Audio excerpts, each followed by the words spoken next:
Alors, bonjour Gaëlle. Bonjour Lily Rose. On parle depuis quelques minutes où tu reviens tout juste d'un trip, d'un voyage au Maroc. Tu me disais que c'était génial d'être dans cet environnement de désert, que c'était contre-intuitif parce qu'il y a rien, mais au final il y a tout. C'est vrai que ça avait l'air hyper puissant dans tout ce que tu me racontais. Mais aujourd'hui, on va pas parler de désert. On va parler de la florathérapie parce que tu es florathérapeute depuis, tu me disais, une quinzaine d'années. Que je suis super contente d'aborder ce sujet-là avec toi parce que c'est vrai qu'on en entend de plus en plus parler, que ce soit à travers les fleurs de bac, il y a vraiment une émulation un peu autour de ça. Donc, je suis contente que tu puisses nous apporter un point d'éclairage sur ce sujet. Mais avant de parler des fleurs et que tu nous expliques comment fabriquer des élixirs, qu'est-ce que c'est qu'un élixir, est-ce que tu peux te présenter, nous parler un peu de toi et ton parcours? Oui, avec joie. Donc, je suis Gaëlle Bertruc. Se présenter, maintenant, ça devient une question très... J'ai appris au fur et à mesure à lâcher justement les petites cartes de visite comme ça et à être... voilà. Alors, j'exerce la profession de sophrologue, de florathérapeute. Je suis aussi comportementaliste animalier. D'accord. J'ai les deux casquettes, les animaux et les humains. Voilà. Les animaux sont rentrés il y a longtemps dans ma vie.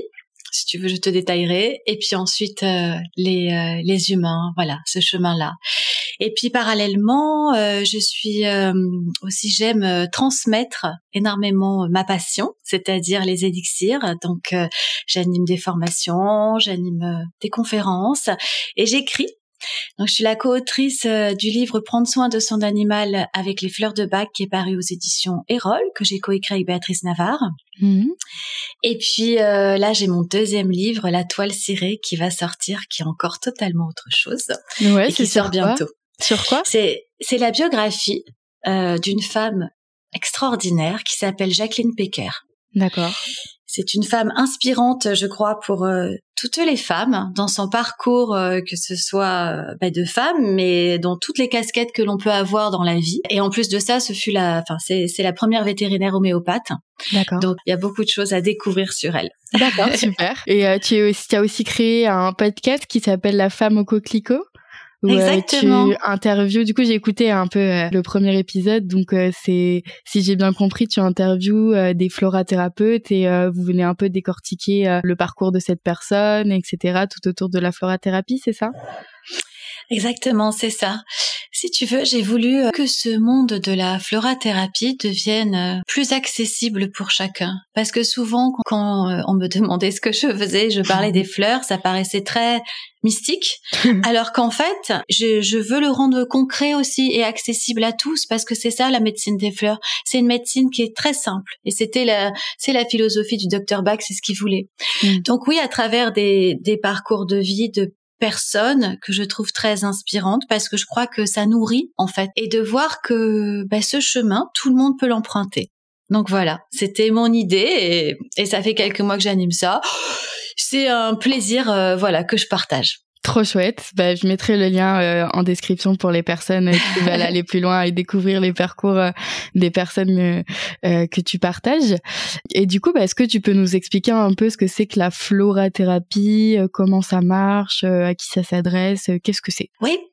Alors, la florathérapie, appelée aussi florithérapie, selon les endroits, selon les laboratoires, les formations, ou thérapie florale.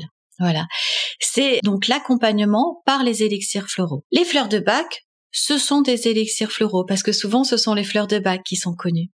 Donc la florathérapie, c'est accessible à tous. Ce qui est bien, c'est sans contre-indication, sans effet secondaire et surtout les êtres vivants. Donc que ce soit les petits, des fois je donne même à des tout petits bébés, ou des personnes qui sont malades dans l'accompagnement de longues maladies, mais aussi les animaux, voire les végétaux. Tu vois, c'est vraiment accessible à chacun. Ok, donc quand tu dis sans contre-indication, c'est-à-dire que quelqu'un qui aurait un traitement journalier ou qui peut-être même très lourd comme la chimiothérapie pourrait venir en complément prendre des élixirs. Totalement. Ok. J'ai beaucoup accompagné ces dernières années des personnes malades justement dans ces lourdes maladies telles que le cancer. Et souvent, les traitements qu'ils peuvent prendre en parallèle sont très réduits. C'est normal, hein, elles sont fatiguées et puis il y a beaucoup de contre-indications. Les plantes, ce n'est pas un jeu. Les plantes, c'est une médecine importante. C'est la première médecine d'ailleurs, hein, qui est à la base de l'allopathie. Il y a beaucoup de principes actifs selon ce qu'on utilise en phytothérapie. Dans les élixirs floraux, la préparation est différente. L'action sera vibratoire. Alors ça peut paraître bizarre, mais alors en fait pas du tout. C'est une mise en résonance, de nos corps, de la résonance de la plante avec nous. Ce qui fait que c'est accessible à chacun et qu'il n'y a pas les principes qui agissent comme en phytothérapie ou en aromathérapie, tu sais, avec les huiles essentielles. Où là, il faut encore un peu plus de vigilance sur leur utilisation. Les élixirs pour tout le monde. C'est ça qui est facile, en fait. Ouais. Et quand tu dis que ça vient agir en résonance, tu peux nous expliquer un peu plus? Alors là, oui, on est un peu plus dans l'ordre du subtil. Ouais. Peut-être que là, ça amène aussi à la façon dont est fait un élixir. Ok, ouais. Ça amène de cette façon parce que c'est ça qui est beau dans ce travail-là. Quand tu fais un élixir, tu ne le fais pas avec ta tête. Tu te relies à l'âme de la plante. Voilà. Donc, c'est vrai que ça demande cette ouverture-là de travailler avec les élixirs floraux. C'est pour ça que là, on est dans l'ordre du subtil. Ça sera en résonance avec l'âme de la personne. C'est pour ça qu'on travaille au niveau émotionnel. Les élixirs, la première indication, c'est ça. C'est en fonction de ce que va te dire la personne, de comment elle vit ses émotions, de comment elle se sent. Tu vas pouvoir l'aider. Tu vois, avec ça. On est moins sur le niveau physique. Même si, bien sûr, quand on va mieux dans sa tête, on va mieux dans son corps. Mais, par exemple, dans le cas de l'accompagnement des longues maladies, on va aller soutenir la personne émotionnellement. Voilà, on n'aura pas une action, bien sûr, sur sa maladie physique. Ça, on laisse la médecine allopathique faire son travail. Mais nous, on va, moralement la soutenir là-dessus. Oui. Donc, les élixirs touchent à cette partie-là. Tu vois ? Et est-ce que du coup ça peut être préventif des personnes qui auraient peut-être certaines sensibilités ou des terrains, on va dire, de maladies? Est-ce que ça peut prendre des élixirs floraux, ça peut venir, je sais pas, renforcer leur défense immunitaire, venir les soutenir sur certains points? Alors, on va rester dans l'ordre. Je trouve c'est important de rester avec les élixirs dans l'ordre émotionnel. Parce que c'est vraiment là-dessus qu'ils viennent aider. Ouais. Bien sûr que je pourrais te dire, vu que je connais très très bien les fleurs, je vais penser à la pensée. Tu sais, l'élixir de pensée, cette petite fleur magnifique que tu peux trouver de toutes les couleurs, qui vient stimuler, surtout au niveau infectieux, au niveau viral. Elle vient t'aider là-dessus. Tu peux avoir aussi l'échinacée qui va travailler le système immunitaire. Mais ça serait réduire les fleurs encore et surtout les donner par symptomatologie. Ouais, voilà. Alors que les élixirs, leur champ d'action est beaucoup plus grand. Donc c'est pour ça que je préfère transmettre aux personnes. Oui, bien sûr, on va pouvoir aller, et on le trouve de plus en plus des infos là-dessus, et j'ai plaisir à en donner de temps en temps au niveau du corps. Mais sur ce champ des émotions, qui est, je crois, c'est vraiment de ça dont souffrent les personnes actuellement, depuis déjà pas mal de temps, que ce soit le stress, que ce soit toutes ces émotions du quotidien. Plus on est en accord avec nos émotions, ça va dire aussi bien dans sa tête, bien dans son cœur, on est bien dans notre corps. Donc ça, c'est important. Et puis, on s'est rendu compte que en prévention, il n'y a pas besoin, parce que si on n'est pas dans cet état, si tu veux, déséquilibré, les élixirs viennent rééquilibrer nos émotions. Si tu es bien avant, il n'y a pas besoin, tu restes dans cet état. À la rigueur, il y en a quelques-uns que tu peux donner en prévention, on va dire, s'il y a une hospitalisation, tu vois, des choses comme ça. Mais sinon, c'est vraiment quand tu vis l'émotion que l'élixir va pouvoir. Et plus c'est précis, plus c'est pris dans l'instant, plus ton émotion, elle va varier. Tu vois, moi qui prends des élixirs depuis très longtemps, puis ça m'accompagne au quotidien, c'est ça qui est intéressant, c'est que très vite maintenant, hop, ça varie, voire même en une journée en fait. Tu vois, tu peux changer vraiment d'état comme ça. Oui. Oui, et puis après on n'est jamais linéaire quoi, on a toujours nos émotions, c'est les montagnes russes quoi, donc c'est vrai que ça peut être sympa quand on est dans la descente de dire bon j'aimerais bien me remonter, de venir prendre un petit élixir à ce moment-là, ça peut être intéressant. Surtout les femmes, on est totalement cyclique, on le sait, on peut changer vraiment d'état émotionnel plusieurs fois dans la journée. Quand déjà on a accepté ça, c'est c'est déjà une grande chose, oui. Ouais. Et du coup, toi, qu'est-ce qui t'a mené sur la florathérapie? Comment ça a croisé ton chemin? Je te disais, je viens des animaux parce qu'en fait, toute jeune, ça a été mon premier métier, c'est-à-dire assistante vétérinaire. Ensuite, j'ai fait une expérience de partir travailler en Afrique, au Kenya. J'ai vraiment les animaux sauvages m'appelaient. Ensuite, au Congo, avec la réintroduction des chimpanzés dans leur milieu naturel. Tu vois, c'était un appel très très fort. De là, mon retour en France, je me suis dit, bon, pour s'adapter ici, ça sera plus l'étude du comportement de nos animaux familiers, donc chiens et chats. Et puis, c'est dans mes études donc de comportementaliste où il y avait un week-end, un module sur les fleurs de Bach. Je ne connaissais pas du tout. Là, ce fut plus qu'une découverte. Tu sais, je me rappellerai toujours quand il y avait cette formatrice qui donnait ça. Je suis assise, mais c'est comme si tu as tout qui s'ouvre en toi, en fait. Peut-être ce champ des possibles, peut-être, je crois c'était l'évidence de ma vie que la vie serait, ma vie serait sur ce chemin des fleurs. Et donc là, ça a été vraiment la reconnexion avec ça en fait. Et à partir de là, ça a tout changé. Je te parle de ça, j'avais 26 ans. À partir de là, tout de suite, j'ai commencé à mettre les fleurs dans la thérapie comportementale que je proposais avec les animaux. J'ai vu des avancées, mais tellement vite, en quelques jours, alors que là où tu pouvais mettre des semaines, puisque c'est normal, c'est différent. C'est l'aide des fleurs, c'est là où c'est super intéressant avec les animaux, parce que ils prennent, voilà, ils savent pas ce qu'ils prennent, les animaux. Oui, ils peuvent pas, il y a pas l'effet placebo. C'est ça, et c'est peut-être ça aussi qui a fait que très vite, en fait, moi j'ai plongé dedans sans me poser peut-être les questions de ceux qui vont y rentrer par la voie humaine. Et c'était de constater que voilà, ça fonctionne en fait, tout simplement. T'as des exemples à nous partager? Ouais, il y en a tellement, je pourrais. Un des premiers où tu t'es dit waouh, c'est vraiment fou. Peut-être sur les peurs, parce que les peurs c'est très concret, des animaux qui vont se cacher, qui refusent le contact aussi, et de voir très vite à quel point voilà, ils refont confiance. Les animaux maltraités, ça c'est quelque chose, parce que j'ai travaillé plusieurs années à la SPA. Donc les animaux, tu sais, qui ne se laissent plus toucher, qui ont été brisés à l'intérieur. Enfin, moi, ça c'est un sujet tellement qui me touche, la protection animale. Grâce aux élixirs, c'est comme si ce lien entre l'humain et l'animal se refaisait, tu vois.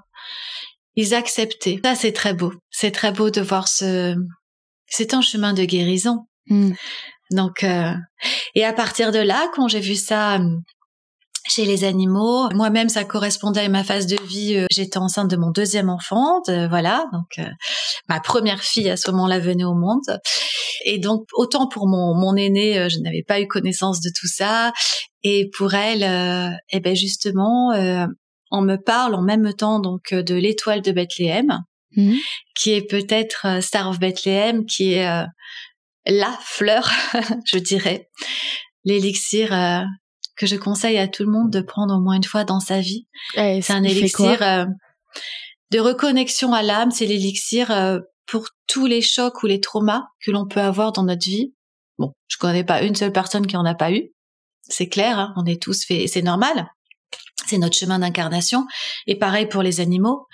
Et ça commence tout simplement même avec le choc de la naissance, qui reste voilà, un vrai trauma avec lequel on vit, on évolue et tout va bien. Mais donc que ce soit dans les premières gouttes, tu sais, du bain du nouveau-né, juste sous la plante des pieds, parce que lui, il a pas besoin de l'ingérer, c'est juste voilà, pour faciliter. Mais aux mamans qui viennent d'accoucher, et puis ensuite pour tout. Voilà, pour tous les drames ou choses qu'on vit dans notre vie, elle vient totalement te soutenir, cette fleur. Et donc je l'ai eu, voilà, pour la naissance. Donc je l'ai expérimenté. Et j'ai vu et j'ai fait OK. Donc en parallèle, c'est là où je le mettais en place avec les animaux. Et à partir de là, voilà, ça a été un chemin. Et au bout de quelques années, je me suis rendu compte que ce qui bloquait dans la thérapie, parce que j'étais que comportementaliste, ce qui bloquait avec les animaux, c'était pas les animaux en eux-mêmes. Et c'est leur relation avec le maître, en fait, on va dire le propriétaire. C'était là où ça. Oui, et souvent donc, c'est un travail qui vient des deux côtés. C'est comme une personne qui vient voir un thérapeute. C'est pas le thérapeute qui va avec sa baguette magique venir réparer la personne ou lui enlever tous ses maux. Et c'est pareil pour un animal. C'est pas le comportementaliste ou l'éducateur canin qui va claquer des doigts et c'est un travail à deux en fait. Totalement. Et donc là, je me suis dit, mais en fait, il faudrait qu'idéalement, le compagnon humain prenne des élixirs aussi. Et de là, j'ai fait, OK, bon, je me suis formée et j'ai tout repris les élixirs, mais pour les humains.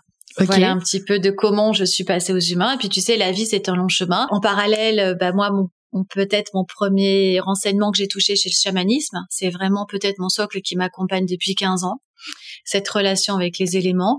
Et puis, plus tu vas vers l'humain, plus tu te rends compte qu'en fait, il y a de beaux outils qui existent dans la thérapie pour l'accompagnement. La sophrologie en a fait partie. Je voulais des choses concrètes pour amener les personnes dans le corps.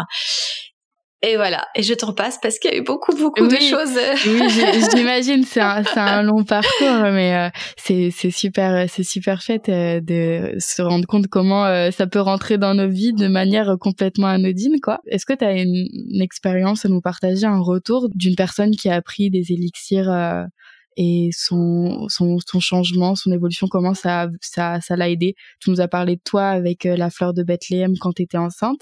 Est-ce que tu as d'autres choses comme ça un peu à nous partager? Ça fait 15 ans maintenant donc que j'accompagne avec les élixirs. Donc des beaux témoignages, il y en a. Oh là là, si j'essaie de me rappeler, il y en a tellement. Mais peut-être, tu sais, ça peut être... Voilà, moi j'accompagne beaucoup d'enfants, un tiers des personnes que j'accompagne de ma clientèle, c'est des enfants ou des ados, surtout les enfants que l'on nomme, tu sais maintenant, dans des différences, quelles qu'elles soient, Dix, l'autisme, tout ça. Donc je suis très touchée pour accompagner ces petits-là et les élixirs sont une belle aide douce pour eux, tu vois, douce, parce qu'ils trouvent tellement de choses dures dans la société pour eux. Ça vient pareil encore. Je crois que les élixirs amènent vraiment du lien de connexion en fait. Ça vient recréer ça, retisser ça. Mais je pourrais te parler aussi si de trauma, par exemple, de femmes. Bon, là aussi, peut-être j'accompagne toujours des choses un peu lourdes, mais vu qu'en parallèle de ce que je fais, ça fait 8 ans que je donne des retraites, j'accompagne dans les cercles de femmes. Donc j'ai beaucoup de femmes blessées qui sont venues, des femmes dans les traumas de viol. Et il y a des élixirs qui te permettent une reconstruction là-dessus. Okay. Alors je te dirais que c'est peut-être elle dont je suis le plus fière, c'est de voir ces femmes-là qui ont réussi à reprendre que ce soit une sexualité équilibrée, mais aussi une joie en fait, tu vois, une guérison dans le cœur et de retrouver cet élan de vie. Et je suppose que c'est pas en une séance, c'est tout un cheminement. Généralement, une fois que tu fais l'élixir, qu'est-ce qui se passe en fait? Une personne vient te voir, elle t'expose ses problématiques, ses symptômes, tu lui prépares un élixir. Comment ça se passe à partir de là? Oui, non, tout se règle pas en un flacon, c'est clair. Ce n'est pas une baguette magique. Ça, c'est en fait le travail d'accompagnement. C'est dans mon cas à moi, puisque peut-être chaque thérapeute fait à sa façon. Dans mon cas à moi, je reçois les personnes au cabinet. Le temps de l'entretien est essentiel. C'est vrai que mes consultations sont longues, mais moi j'ai besoin de ça. Donc en général, on échange pendant une bonne heure. Voilà, parce que l'échange le plus naturel possible, le plus simple, poser des mots, c'est déjà ce qui aide la personne, être écoutée et poser des mots. Et puis je demande à la personne aussi de cibler à la fin de l'échange son intention. Qu'est-ce qu'elle veut pour elle? Parce que c'est elle qui décide pour elle. C'est pas moi qui vais venir ça. Non. Moi, je suis au service de la personne. Et quand elle a formulé, voilà, je vais l'aider parce que j'ai cette connaissance des élixirs. Je me suis spécialisée dans les élixirs du monde entier aussi. Voilà, il y a les fleurs de bac qui existent, mais il y en a beaucoup d'autres. Donc, quand on vient, C'est rigolo parce que si tu veux, les fleurs sont dans des petits flacons, donc j'en ai, je sais pas, plus de 500, donc Wow. mes armoires sont pleines, donc c'est vrai que ça fait un peu, tu sais, un peu caverne, un peu. Et donc après, voilà, je vais préparer le mélange de la personne. C'est toujours un mélange personnalisé. Ça veut dire que je ne crée jamais 2 flacons pareils, ce qui est, enfin, en même temps, ça me paraît tellement logique parce que, donc voilà, donc c'est ce qui lui correspond à elle dans l'instant. Son flacon, ça va durer 3 semaines. 3 semaines, c'est le temps au corps de changer d'état émotionnel. Alors la prise, c'est donc c'est soit en spray, soit en goutte, mais ça fait donc 4 gouttes, 4 à 5 fois par jour, tu vois à peu près. Et moi souvent je leur dis au bout de 3 semaines de voir aussi comment ils se sentent, tu vois, d'attendre au moins une bonne semaine d'intégration. Et puis voilà, s'ils ressentent le besoin, c'est toujours ça. Quel est votre besoin? Si à l'intérieur, il y a un appel de continuer la thérapie florale, idéalement, c'est sûr, si tu le fais une fois par mois, donc, tu vois, pendant quelques mois, c'est une thérapie, ça fait partie des thérapies brèves. Ça veut dire que tu ne pars pas sur des années avec les élixirs. Après, chacun fait comme il veut, mais quand même, c'est ça que j'aime aussi, c'est que au bout de quelques mois, tu vois, il y a quelque chose qui se passe en elle. Elle sort la tête de l'eau, si je peux dire, et il y a une vraie évolution. Voilà. Ouais, donc le but c'est pas qu'elle revienne pas te voir en fait. Et ouais. Parce que c'est ça en fait, c'est vrai que ben oui, je crois que c'est ça le plus important. Le plus important, c'est pas de rendre les personnes dépendantes de nous, sinon c'est pas juste en fait, c'est pas ça notre métier. Moi, je fais le mieux, je donne le maximum que je peux pour qu'elles se sentent bien et surtout pour que ce soit efficace parce que j'ai quand même un petit côté, mais ça c'est ma personnalité, un petit côté très pragmatique, plutôt dynamique en fait comme femme, donc j'ai envie que les choses voilà. Après bien sûr, quand tu as une personne qui a vécu des traumas, tu vois, par exemple les choses d'inceste. On sait que l'inceste, c'est une réalité de notre société qui touche, si je te dis la proportion, c'est dingue, mais là aussi, énormément de femmes qui viennent me voir pour ça. Et souvent, c'est un inceste qui a réapparu, par exemple, au cours d'une psychothérapie qu'elles faisaient, tu vois, où elles ont des choses, des images qui viennent. Bon, c'est pas en 2 flacons... tu vois, que tu vas 3 flacons, que tu vas tout enlever. Ça sera un peu plus long. Par contre, ce qui est bien avec les élixirs, c'est que ça va aller dans le corps, en fait. C'est les fleurs qui travaillent. C'est ce que je dis aux personnes. Laissez faire les fleurs. Elles savent exactement là où elles doivent aller. Ça vient désengrammer à l'intérieur du corps cette mémoire, ce trauma. Et là, il n'y a pas beaucoup de thérapies qui vont aller agir ainsi. C'est pour ça que je trouve c'est complémentaire aux autres. Mais chaque thérapie a sa place. Chaque thérapie a son champ d'action. Voilà. Et les élixirs ont cette particularité d'aller désengrammer ces traumas de notre histoire au niveau cellulaire. Ouais, c'est passionnant, ça donne envie d'avoir notre petit élixir.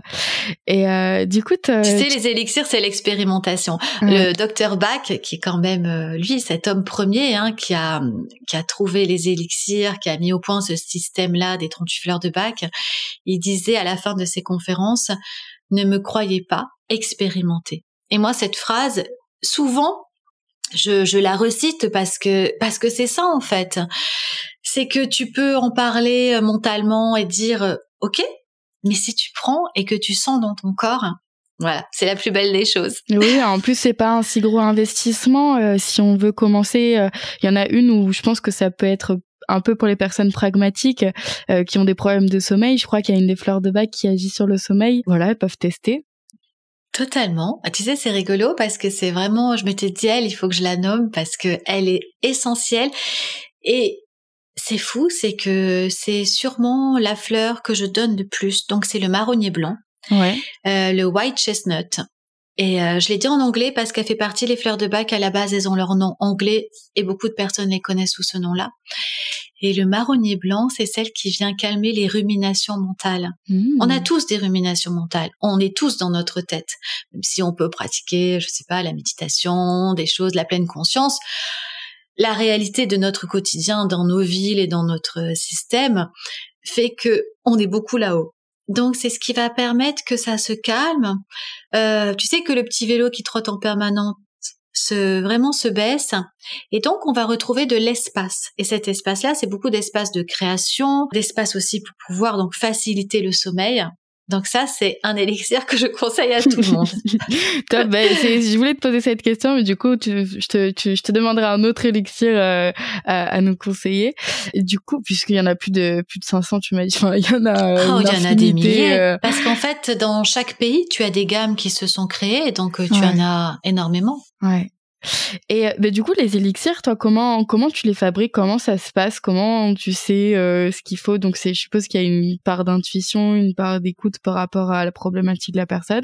Mais après, comment tu crées un élixir? Ok. Alors déjà, tout le monde ne crée pas des élixirs. Moi, c'est vrai que depuis 4 ans maintenant, oui, je me suis autorisée à co-créer des élixirs. Après toutes ces années, j'ai ressenti l'appel, donc voilà, maintenant je développe de plus en plus. Mais sache qu'à la base, donc les élixirs, il y a différents laboratoires qui font des élixirs. Donc on peut trouver en pharmacie, dans les boutiques bio, des laboratoires plus ou moins avec une bonne éthique. Voilà, ce qui est logique, hein, selon la fabrication et toutes les choses. Alors, au niveau maintenant de la préparation de l'élixir, oui, c'est un processus totalement alchimique. Et en même temps, qui est très simple. C'est pour ça que je dis, quand je dis je me suis autorisée à le faire, c'est que c'est à la portée de tous. Voilà. Ce qui est important, ça va être que ce soit une belle journée ensoleillée. Idéalement, tu la commences donc le matin, assez tôt, vers 9-10 heures. Il faut qu'il n'y ait pas un nuage dans le ciel. Alors, tu vas dire, c'est pas évident, selon où on les fait. J'ai longtemps vécu autour de Paris, à Paris, tu vois, c'est très bon. Si t'as un petit peu de voile, voilà. Mais tu sais, les belles journées de printemps ou d'été. Bien sûr, plus tu te rapproches de la pleine lune aussi. Moi, j'aime bien créer les élixirs à la pleine lune aussi. L'intensité, on le sait, selon la lune, elle est pas pareille. Donc, tu as une petite partie astrologie, on va éviter les jours d'éclipse, tu vois, les choses comme ça. Les jours de nouvelle lune aussi. Donc déjà, ce facteur météo. Ensuite, il faut que l'arbre ou la fleur soit à l'apogée de sa floraison. Donc là encore, c'est quelques jours. C'est pour ça que quand toutes les conditions idéales sont réunies, en fait, ce sont des instants. Tu peux pas te dire bon allez ou alors tu peux te dire si dans un mois je sais pas je vais faire l'élixir allez je vais penser à la chicorée, c'était le dernier que j'avais fait, l'élixir de chicorée, mais on ne sait pas parce que s'il pleut pendant une semaine non, tu vois pas. Et voilà, donc il faut en général être prêt à voir ces petites choses. Moi c'est ça que j'aime. Puis souvent c'est un appel. Moi les nuits qui précèdent la préparation d'un élixir, je vais en rêver.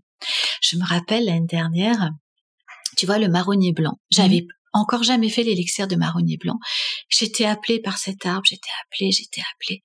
Et mais je ne savais pas où j'allais le trouver. C'était lui qui m'appelait. Et puis j'ai déménagé en fait il y a 1 an et demi à Bordeaux. Donc tu vois, je connaissais moins la région. Et donc c'était voilà, durant l'été, je me balade et tout à coup, mais je savais, j'avais mon matériel, je savais en fait que j'allais faire cet élixir, que j'allais le trouver.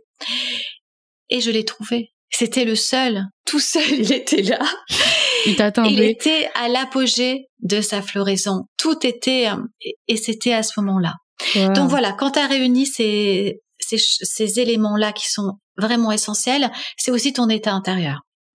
Parce que quand tu fais un élixir, tu es encore là une fois au service d'eux. Donc ta personnalité, tes états soucieux du moment, tout ça doivent être en retrait. Parce que quand tu le crées, obligatoirement tu y laisses une part de toi. Donc il faut faire en sorte que cette part elle soit la plus neutre possible. Bien sûr, si ton idée est de faire un élixir que pour toi, tu vois, là il n'y a pas de souci, à la rigueur c'est dans ta guérison, tu peux y mettre, voilà. Mais si cet élixir est à destination de personnes que tu vas accompagner, tu ne peux pas te permettre de... Voilà, donc il faut vraiment se mettre en retrait. Et juste que les choses passent en fait à travers nos mains et à travers nous uniquement. Donc ça, c'est un peu tout l'aspect subtil, alchimique. Ensuite, dans l'aspect concret, il faut un bol en verre, idéalement, tu sais, sans marque, sans rien, en fait, un bol neutre, à laquelle tu vas mettre de l'eau de source. Voilà, de l'eau de qualité, c'est important. Donc tu remplis ton bol. Bien sûr, tu es dans ton spot que tu as trouvé. Si c'est un spot, je sais pas, allez, on va dire les petites pâquerettes qui sont magnifiques. En général, tu as une étendue de pâquerettes. Et tu vas aller en fait délicatement cueillir uniquement les fleurs. La fleur, tu mets pas la tige. Pour ça, bien sûr, tu ne touches pas directement avec tes doigts. Donc pour ça, tu peux utiliser, alors c'est peut-être ce qui est de plus communément utilisé, ce sont des cristaux de quartz. Il faut juste savoir les utiliser parce que c'est neutre, en fait, ça permet de ne pas faire passer d'informations. Donc tu as les petits cristaux de quartz. Tu peux aussi, moi, c'est une façon parce que j'aime tellement les choses simples, prendre une feuille, en fait, et avec une feuille, aller cueillir comme ça. Comme ça, l'information aussi, elle ne passe pas. Puis moi, j'aime bien utiliser du végétal pour du végétal aussi. Donc, voilà. Et là, tu vas aller donc déposer à la surface de ton bol toutes les petites fleurs. Bien sûr, l'ouverture de la fleur vers le haut.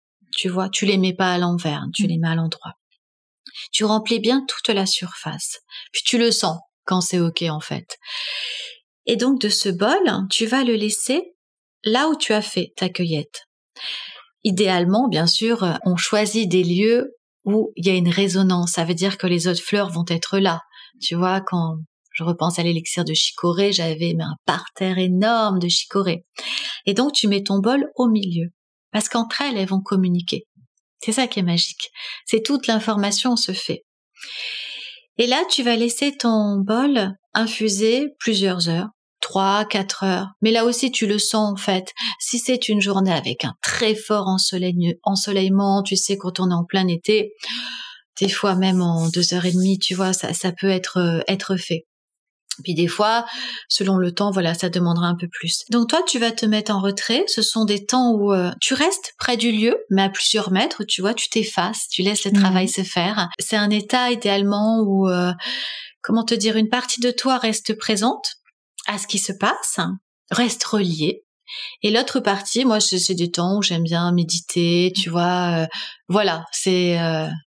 Tu es là en présence, en fait. Ouais.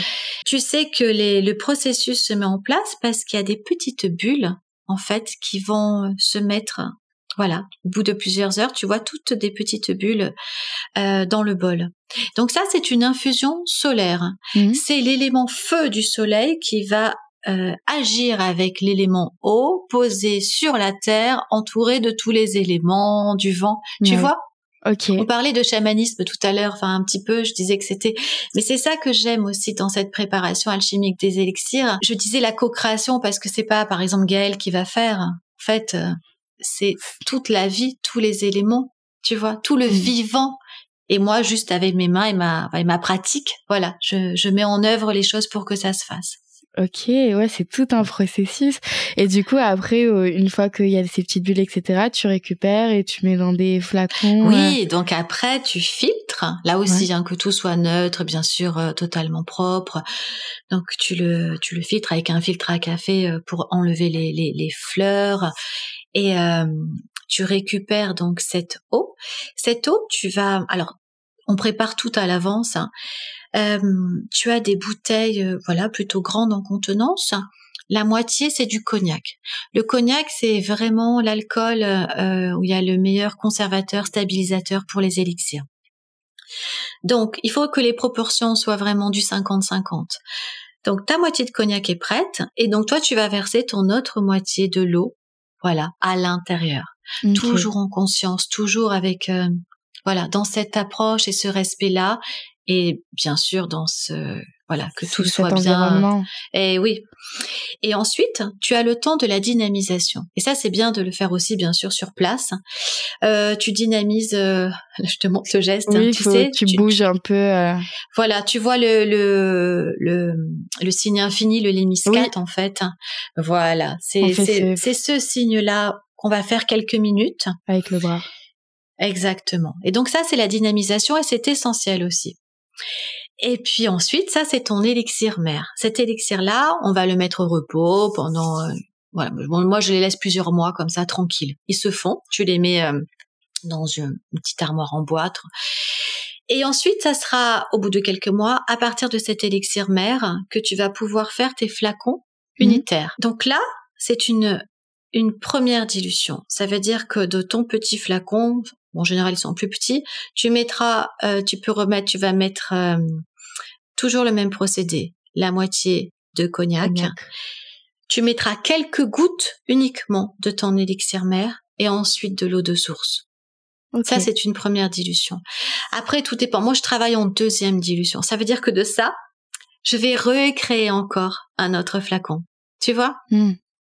Mais par contre, les laboratoires, eux, travaillent en première dilution, il me semble, la plupart. Donc, voilà. Ok. J'espère que j'ai été claire. C'est génial, c'est hyper clair. Okay. Franchement, je te voyais, j'étais vraiment avec toi dans tout ce processus de cueillette, de machin, de te poser un peu loin. Ça donnait d'être dans une prairie en été, en train de cueillir ces fleurs. Franchement, ça donnait trop envie. Ça avait l'air super chouette comme moment. Plein de connexions, etc.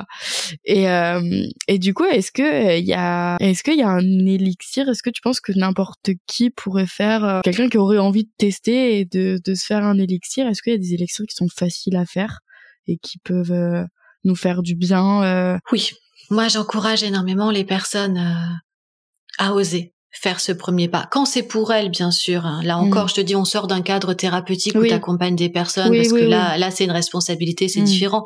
Mais quand c'est pour soi, alors la seule mise en garde que je mets, parce que moi, une fois, je me suis trompée dans l'identification botanique d'une fleur. Les plantes, je disais, c'est pas un jeu. Faut les connaître. C'est juste ça. Et tu peux avoir des plantes qui se ressemblent et qui, ne pas faire quelque chose avec une plante toxique, tu vois. Oui, comme les champignons, il y en a plein qu'on peut pas manger, quoi. Voilà. D'ailleurs, les élixirs de champignons existent. Au passage, ils sont top. Donc, voilà, passer cette mise en garde, l'identification botanique qui est essentielle. Après, en général, c'est un appel. Tu vois, se laisser appeler. Moi, mon élixir, les premiers élixirs que j'ai réalisés, c'est l'élixir de coquelicot. C'est pour ça que je suis si attachée aussi au coquelicot. C'était une évidence aussi. Donc voilà, j'encourage chaque personne à sentir. Et puis au début, oui, on se dit mais c'est pas parfait parce que c'était si. C'est pas très grave en fait. C'est ok. C'est de vivre ce process, c'est de partager ça, c'est cette reliance avec les éléments. Déjà là, on touche à quelque chose de la guérison. Donc lancez-vous. Exactement. Ah oui, de s'autoriser à vivre ça. Ouais. Et quelles sont les problématiques que tu rencontres le plus souvent chez les personnes que tu accompagnes, et du coup, quelle est la fleur que tu es amenée à utiliser le plus souvent? Je disais, la fleur que je suis vraiment conseille le plus, c'est vraiment le marronnier blanc, le white chestnut. Après, la problématique la plus classique, c'est je suis stressée. Vous voyez, c'est vraiment cette phrase que j'entends tout le temps. Voilà, je suis stressée. Oui. Mais derrière le stress, il y a beaucoup de choses, en fait. C'est comment on vit le stress. Dans cette phrase on peut avoir 10 personnes qui vont dire je suis stressée, elles le vivront pas de la même façon. Voilà. C'est là où c'est intéressant.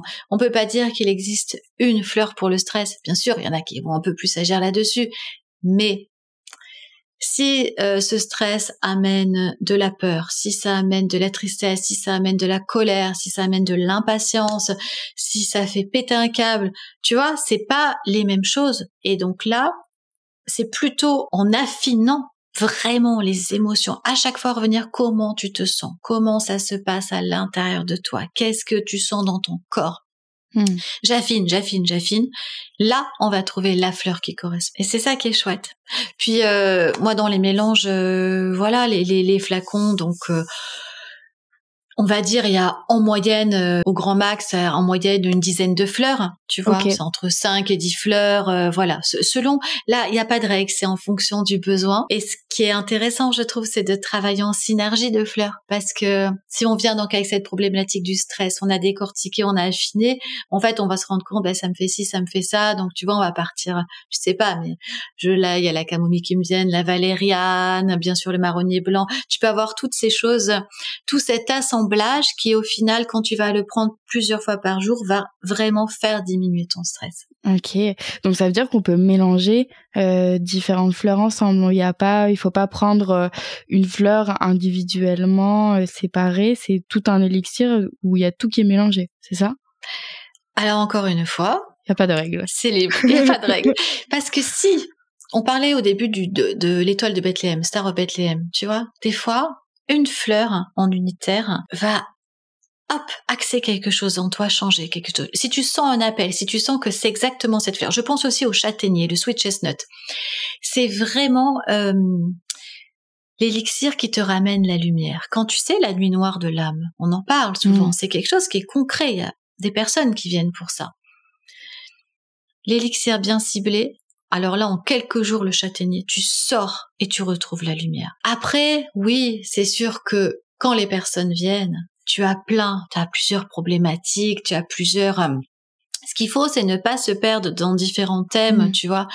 Je sais pas, moi, par exemple, je ne vais pas travailler en même temps dans un même flacon, que ce soit donc le trauma, imaginons d'une agression, mais aussi la confiance en moi, la communication, tu vois. Non, on va rester sur ça. Et par contre, sur le trauma, oui, ça a fait ça. Là, on va pouvoir mettre les fleurs tout autour. Donc, on adapte en fonction du besoin de la personne. Ouais, c'est super intéressant. Puis c'est une co-création aussi en fait, parce qu'il faut que la personne elle soit ok pour s'ouvrir et aller toucher ce qui en elle vibre et résonne et ce qu'elle a envie de changer, quoi. Totalement. Ça, c'est important. Moi, je dis toujours, c'est pas Gaëlle qui fait. Tu vois? Ouais. C'est et que la personne formule son besoin. C'est essentiel. Ouais. Et du coup, toi, quelle est ta fleur préférée? C'est le coquelicot, du coup, par rapport à ta première expérience ou? Ma fleur, ouais, moi je suis un coquelicot. Alors là, c'est ouais. Et qu'est-ce qu'il a comme vertu, le coquelicot? Il est reconnu pourquoi? La recherche, en fait, elle continue encore sur le coquelicot. Okay. Donc tu vois, c'est moi ce que je peux te dire, c'est qu'il va travailler au niveau du féminin. Il travaille beaucoup la liberté. Peut-être parce que je suis une femme très libre intérieurement que le coquelicot fait un écho en fait si fort en moi. Et il touche aussi, tu sais, ce côté, cette vulnérabilité. Tu peux être ce côté très fragile et en même temps ce côté éclatant. Tu vois, cette couleur rouge, c'est quand même le chakra racine.